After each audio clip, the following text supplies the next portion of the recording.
Are there aliens in our world or not? Are we alone in the universe? Is there an advanced civilization on the other planets? This is a question many people have asked. In the last few days, many interesting incidents have happened in the world, especially in Mexico. Today, we're embarking on an intergalactic adventure as we unravel the enigma of aliens. Buckle up and get ready for a journey beyond the stars. Our universe is huge, like really, really big. The part we can see is called the observable universe, about 93 billion light-years wide. That means it would take light 93 billion years to travel from one end to the other. But we're not sure if the universe has a definite boundary. Now imagine the universe like an ocean. The observable part is just a tiny drop in it. We can't see beyond that drop because light from there doesn't reach us. So there might be a lot more out there that we don't know about. Even in the observable universe, there are billions of galaxies, each with billions of stars. If only a small fraction of those stars have planets, and if just a tiny percentage of those planets have intelligent life, there should be a ton of aliens out there. That's what the Drake equation suggests. But here's the catch. We haven't seen any aliens, and that's where the Fermi Paradox comes in. Where is everyone? Back in 1950, a smart guy named Enrico Fermi asked this question during lunch. In 1961, another smart guy, Dr. Frank Drake, said there could be over 10,000 alien civilizations in our Milky Way. Now, some astrophysicists claim they've figured out a solution to Fermi's question. Well, literally, your mind is about to blow after knowing about these concepts, so only if you're daring should you see it. Imagine aliens living in a digital world called Metrioshka Brain. Some believe these aliens could be so advanced that they build a huge structure around their star, like a set of Russian Matrioshka dolls. This structure would be massive, and because they efficiently harness the star's energy, it would be nearly impossible for us to detect. There would be power collectors, communicator modules, and lots of silicon inside this alien setup. The coolest thing they have is computronium, a material where each tiny particle works like a super-efficient computer transistor. This computronium would form a giant brain-like system and a Dyson sphere structure, essentially a supercomputer the size of a solar system. According to theorists, these aliens could create a virtual universe within this system, uploading themselves as zeros and ones, and potentially exist forever. It's like becoming immortal digital beings.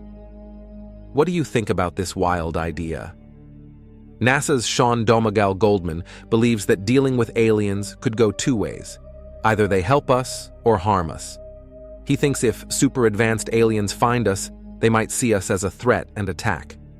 This idea comes from a scary theory called the dark forest theory, explained in a novel by Liu Cixin.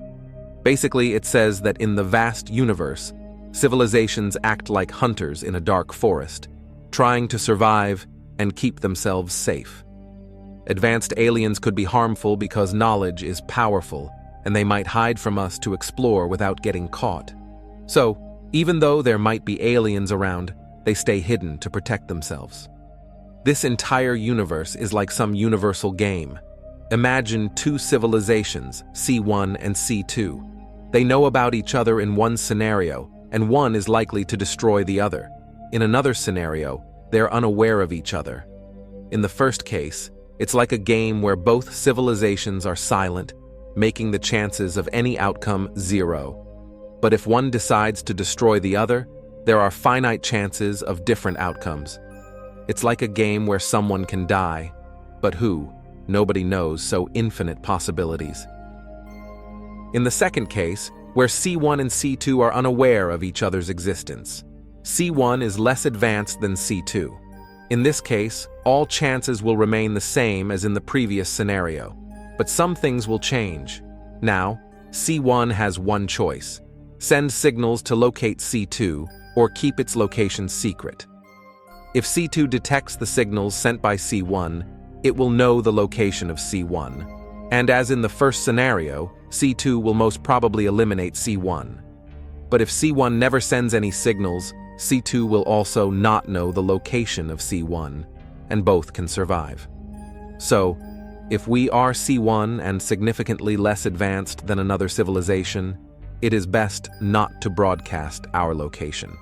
It's a different thing that we are too late to understand this, because we have broadcasted our location not once, but several times.